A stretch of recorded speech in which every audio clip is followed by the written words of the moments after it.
नमस्कार विद्यार्थी मित्रांनो, आपल्या सगळ्याचं स्वागत आहे रॉकस्टार विराट पवार या आपल्या यूट्यूब चॅनलवर।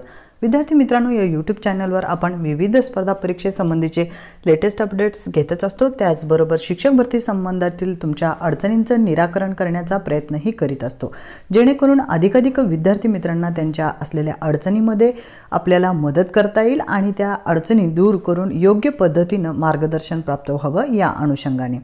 विद्यार्थी मित्रांनो, या व्हिडिओमध्ये आपण पसंतीक्रम नोंदवण्याकरिताचे अत्यंत महत्त्वपूर्ण असे 3 मुद्दे घेतलेले आहेत, जे वारंवार आपल्याला कमेंट बॉक्समध्ये विचारले जातात आणि हे अत्यंत महत्त्वपूर्ण मुद्दे आहेत, जेणेकरून उद्या चालून जो येणाऱ्या पसंतीक्रम टॅब आपल्याला उपलब्ध होणार आहे, ज्यामध्ये पहिले 20 शाळा पसंतीक्रम हा मुद्दा होता, परंतु जो शासन निर्णय नवीन आलेला आहे त्या अनुसार हा 20 शाळा पसंतीक्रमचा मुद्दा कॅन्सल करून नवीन जो अमर्याद पसंतीक्रम नोंदवण्यासाठीचा मुद्दा हा लागू झालेला आहे।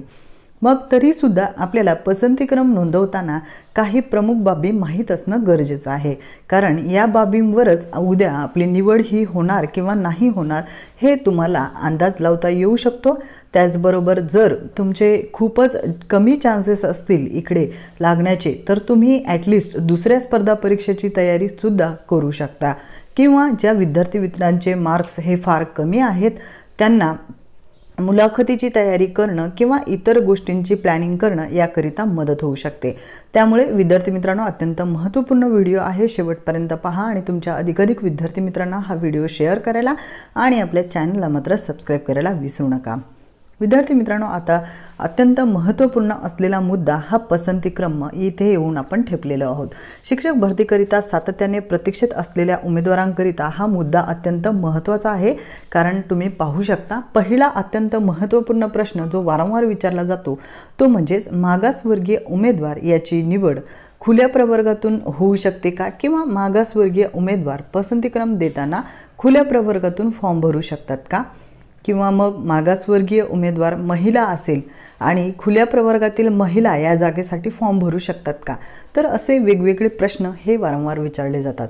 तुम्ही समजून घेऊ शकता, मागासवर्गीय उमेदवार हा जेव्हा खुल्या प्रवर्गातून फॉर्म भरू शकतो का म्हटल्यानंतर भरू शकतो, परंतु त्याकरिता काही महत्त्वपूर्ण अटी आहेत।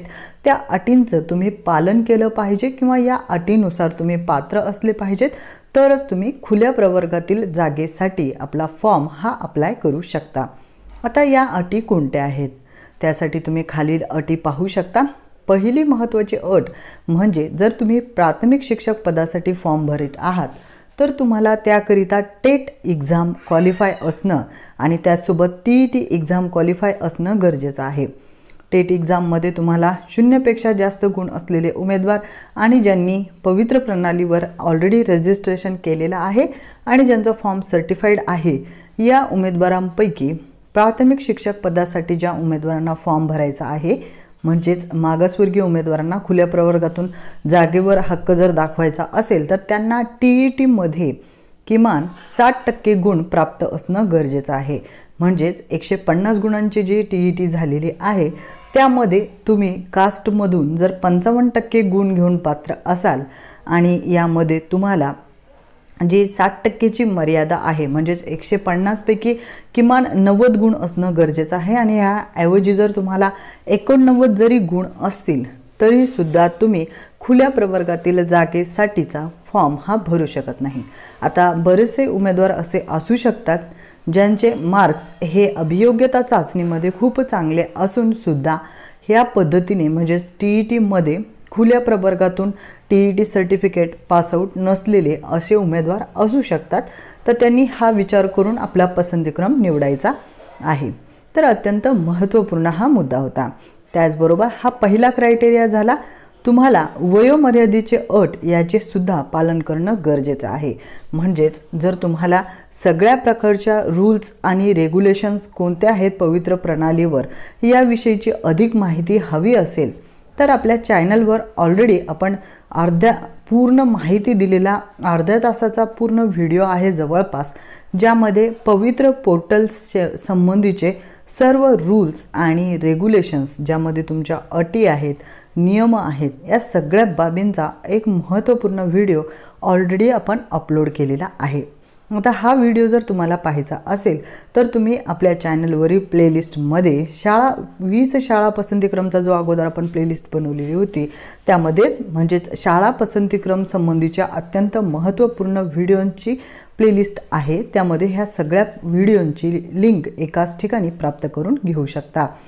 आता अत्यंत महत्त्वपूर्ण मुद्दा की जर तुम्ही मागासवर्गीय उमेदवार आहात, खुल्या प्रवर्गातून फॉर्म भरलात किंवा खुल्या प्रवर्गातील जागेकरिता पसंतीक्रम दिलात आणि तुमची खुल्या प्रवर्गातील जागेवर निवड झाली तर तुम्हाला तिथे कोणतं सर्टिफिकेट द्यावं लागेल। तर ज्या मागासवर्गीय उमेदवाराची खुल्या प्रवर्गातून जागेवर जरी निवड झाली त्यांना आपलं मागासवर्गीय असल्याचं सर्टिफिकेट असेल तर ते तर चांगलंच आहे, कारण त्यासोबत तुम्हाला नॉन क्रिमिलियर या सगळ्या बाबी असणं हे कधीही बेटर ठरेल। तर पहिला महत्त्वपूर्ण मुद्दा म्हणजे जर तुमची खुल्या प्रवर्गातून निवड झाली, खुल्या प्रवर्गातील सर्वसाधारण जागेवर मागासवर्गीय उमेदवार असताना तर तुम्हाला तिथे जात प्रमाणपत्र असणं गरजेचं आहे। त्यानंतर ज्या महिलांचा खुल्या प्रवर्गातील जागेमध्ये निवड झालेली आहे, खुल्या प्रवर्गातील महिला या जागेवर, त्यांना आपल्या कास्टचं सर्टिफिकेट, मग ती कुठल्याही कास्टचे असो ते आणि नॉन क्रिमिलियर प्रमाणपत्र देणं गरजेचं आहे। म्हणजेच मागासवर्गीय उमेदवार कोणतीही असो, मग ती NTC NTD या स्वरूपात किंवा SC असो, SC उमेदवाराला तर मग त्यांना नॉन क्रिमिलियरची सुद्धा गरज नाही, म्हणजे SC आणि ST कॅटेगरीतील उमेदवारांना। पण जे बाकीचे आहेत म्हणजेच OBC महिलेची निवड जर खुल्या प्रवर्गातील जागेवर झाली, त्यांचे मार्क्स चांगले असल्यामुळे, तर त्यांना OBC caste validity, caste certificate आणि नॉन क्रिमिलियर हे दाखवणं गरजेचं आहे खुल्या प्रवर्गातील महिला या जागेकरिता। तर अत्यंत महत्त्वपूर्ण मुद्दे आपण या बाबीमधले समजावून सांगितलेले आहेत। त्यानंतर पुढचा महत्त्वपूर्ण प्रश्न आहे, SC BC उमेदवार EWSचा लाभ घेऊ शकतात का? तर विद्यार्थी मित्रांनो, दोन्हीपैकी एकाच ठिकाणी तुम्ही लाभ घेऊ शकता। म्हणजेच जर तुम्ही SC BC म्हणून अगोदर नोंद केलेली आहे तुमच्या फॉर्ममध्ये तर तुम्हाला EWSचा लाभ घेता येत नाही, आणि ज्या उमेदवारांना SC BC प्रवर्गाचा लाभ न घेता EWS प्रवर्गाचा लाभ घ्यायचा आहे त्यांनी मग आपला फॉर्म करेक्शनमध्ये फॉर्म करेक्ट करून SC BCचा परत ओपन करावा लागेल, आणि परत ओपन नंतर मग तुम्हाला EWSचा टॅब अवेलेबल होईल आणि त्यानंतरच EWS ऑप्शन तुम्हाला सिलेक्ट करून मगच तुम्ही EWSच्या जागेसाठी पसंतीक्रम नोंदवू शकता। तर अशा प्रकारे अत्यंत महत्त्वपूर्ण हा मुद्दा होता। जर आता तुम्हाला SC BCचा लाभ नाही घ्यायचा असेल तरच तुम्ही EWSचा लाभ हा घेऊ शकता। हे महत्त्वपूर्ण मुद्दा आपल्याला क्लिअर करायचा होता। त्यानंतर बाकी काही उमेदवारांचं आहे की आमच्या कॅटेगरीमध्ये जागा नसेल तर आम्ही EWSचा लाभ घेऊ शकतो का? तर नाही, तुम्ही EWSचा लाभ हा फक्त ओपन कॅटेगरीतील उमेदवार हेच घेऊ शकतात, किंवा जर तुम्ही आपला फॉर्म भरताना तुमची जी जात प्रवर्ग असेल त्या जात प्रवर्गातून फॉर्म न भरता ओपनमधून फॉर्म भरलाय, जेव्हा पहिल्यांदाच भरलाय तेव्हा तरच तुम्हाला EWSचा टॅब हा अवेलेबल होतो। तर काही विद्यार्थी मित्रांना या व्यतिरिक्त अधिक माहिती असेल तर त्यांनी खाली कमेंट बॉक्समध्ये नक्की नोंदवावी, आपण ती सुद्धा विचार करून त्याच्याविषयी सुद्धा शहानिशा करून त्याविषयीची माहिती इतर विद्यार्थी मित्रांना नक्की देऊयात। त्यानंतर अत्यंत महत्त्वपूर्ण असा तिसरा मुद्दा आहे तो म्हणजेच विना अनुदानित शाळाची जर निवड केली तर विना अनुदानित शाळेवर आपल्याला पगार मिळतो का, किंवा पगार किती मिळतो? तर असे बरेचसे प्रश्न वारंवार विद्यार्थी मित्र विचारत आहेत। तर यामध्ये आपणास पवित्र प्रणालीवर आलेल्या शाळा या 2 प्रकारच्या शाळा आहेत याविषयीची माहिती आपण या अगोदर सुद्धा दिलेली आहे, ज्यामध्ये अनुदानित शाळा, विना अनुदानित शाळा अशा शाळांचा समावेश होतो।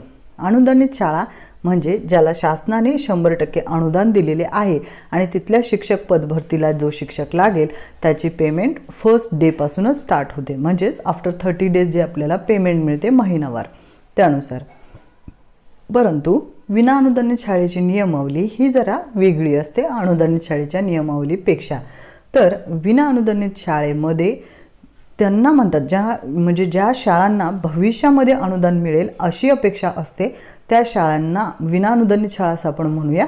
आणि या विना अनुदानित शाळेवर एखाद्या विद्यार्थ्याची किंवा एखाद्या शिक्षक सरांची निवड झाल्यानंतर त्यांना पगार कसा मिळतो? तर ज्या पद्धतीने त्या शाळेला ग्रँट प्राप्त होईल, म्हणजेच काही शाळेवर 20% अनुदान, 40% अनुदान अशा स्वरूपाचे ॲडमध्ये सुद्धा आहेत. तर मग जिथे 20% अनुदान अशा स्वरूपात आहे, म्हणजेच एक शिक्षक पदावर तुम्ही कोणत्याही ज्या पदावर लागताल त्या पदाचा जो टोटल पगार होतो, जो त्या इतर विद्यार्थ्यांना मिळतो अनुदानित शाळेवर, त्याच्या 20% अनुदान याप्रमाणे पहिल्या वर्षी त्यांना पेमेंट दिला जातो. तर याच पद्धतीने 20%चे दरवर्षी परत, मग 20%चे 40%, पुन्हा नंतर 40%चे परत, पुन्हा नंतर तुमचे वाढत जाणार. अशा प्रकारे 5 टप्प्यामध्ये, म्हणजेच 20, 40, 60 अशा पद्धतीने 80 आणि मग शेवटी 100% असे अनुदान मिळवण्याचं म्हणजे गणित असतं. आणि जसं तुमचं अनुदान इकडे शाळेला वाढतं त्या पद्धतीने पेमेंटमध्ये सुद्धा फरक हा येतो. म्हणजेच पहिले 20%, नंतर 40%, मग 60% अशा प्रमाणात पेमेंट वाढत जाऊन 5 टप्प्यांनंतर ती पेमेंट 100% होत असते. आता ह्या 5 टप्पे आहेत ते पूर्ण करण्यासाठी किती कालावधी लागेल हे आपणास सांगता येणार नाही, कारण बऱ्याच शाळा ह्या वेगवेगळ्या पद्धतीच्या असतात, त्यांचं अनुदान हे वेगवेगळ्या पद्धतीने दिलं जातं. साधारणतः 5 वर्ष लागतात, परंतु हे प्रत्येक शाळेनुसार व्हॅरी करू शकतं. तर अशाच प्रकारे अत्यंत महत्त्वपूर्ण तुमच्या अडचणींचं निराकरण करण्याकरिता आणि तुमच्या इतर काही अडचणी असतील तर त्या कमेंट बॉक्समध्ये नोंदवा, जेणेकरून त्या आपण लवकरात लवकर सॉल्व करण्याचा प्रयत्न करूयात. आणि जे आपण रेग्युलरली व्हिडिओज अपलोड करतो किंवा ज्या पोस्ट आपण शेअर करतो त्याचं नोटिफिकेशन तुम्हाला वेळच्या वेळी प्राप्त व्हावी याकरिता तुम्ही आपल्या चॅनलला सबस्क्राईब करून ठेवणं गरजेचं आहे. आणि सबस्क्राईब बटनच्या शेजारी असलेलं बेल बटन क्लिक करायलाही विसरू नका, कारण असेच अत्यंत महत्त्वपूर्ण मुद्दे हे तुम्हाला वेळच्या वेळी प्राप्त होतील.